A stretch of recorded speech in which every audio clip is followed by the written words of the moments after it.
बिना सांस मांस की पुतली जब खिलखिलाकर हंसी तो मारे भय के राजा भोज का रंग उड़ गया। पूरी सभा में घोर सन्नाटा पसर गया। राजा भोज ने किसी तरह साहस जुटाया और सिंहासन पर बनी पुतलियों की तरफ देखते हुए बोले, तुम सबने ऐसा क्या देखा जो तुम यूं खिलखिलाकर हंसी? क्या मैं बलशाली राजा गज का पुत्र यशस्त्री नहीं हूँ? क्या मैं क्षत्रियों में कायर हूँ? क्या मैं निर्बल या नपुंसक हूँ? क्या मैं निर्दयी हूँ? क्या मेरी प्रजा मेरी आज्ञा नहीं मानती? क्या मेरे दरबार में योग्य पंडित नहीं है? क्या मेरे राज्य में पद्मिनी जैसी गुणी और सुंदर स्त्रियां नहीं हैं? क्या मैं राजनीति का ज्ञाता नहीं हूँ? क्या मैं कभी किसी सभा में अपमानित होकर बैठा हूँ? आखिर ऐसा क्या कारण है जो तुम सब मुझ पर यूं हंसी? कृपया मुझे बताओ। राजा की यह स्पष्ट और आत्माभिमानी बात सुनकर सिंहासन पर बनी उन पुतलियों में से रत्नमंजरी नामक प्रथम पुतली सिंहासन से निकलकर मानव रूप में राजा भोज के सामने प्रकट हो गई और बोली, हे राजन, मेरी बात ध्यान लगाकर सुनो। मैं तुम्हें एक कथा सुनाने जा रही हूँ। जो भी बातें तुमने अपने विषय में कही वे सब ठीक हैं। तुम्हारा तेज तो सूर्य से भी अधिक अग्नि की ज्वाला के समान है, परंतु इन सब का इतना भी घमंड मत करो, क्योंकि ये कोई साधारण सिंहासन नहीं है। तुमने अपने मन में न जाने क्या सोच लिया है। बस थोड़ी सी शक्ति और वैभव पाकर तुम अहंकार में डूब गए और अपने वास्तविक स्तर को भूल बैठे। सिंहासन पर बैठने से पहले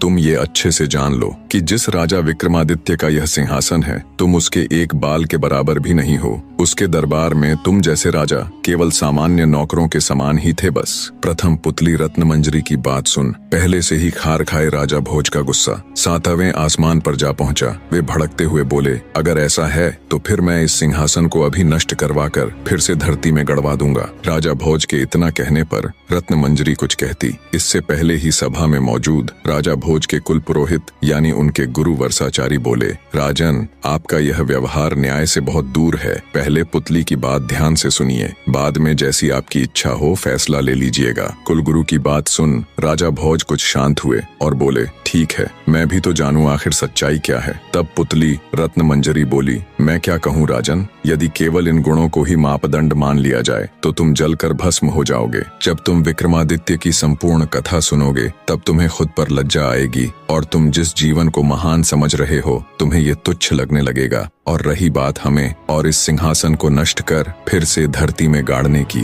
तो हमें कोई भय नहीं राजन। हम तो उसी दिन मर चुकी थीं जिस दिन राजा विक्रमादित्य दिव्यलोक में चले गए थे। इतने में राजा का दीवान यानी उनका प्रधानमंत्री पुतली से बोला, हे सिंहासन की पुतली, अब बातों में वक्त जाया मत करो और अपने इस गुस्से को त्याग कर हमें राजा विक्रमादित्य की कथा सुनाना प्रारंभ करो। तब प्रथम पुतली रत्नमंजरी कथा कहना आरंभ करती है, तो सुनो राजन।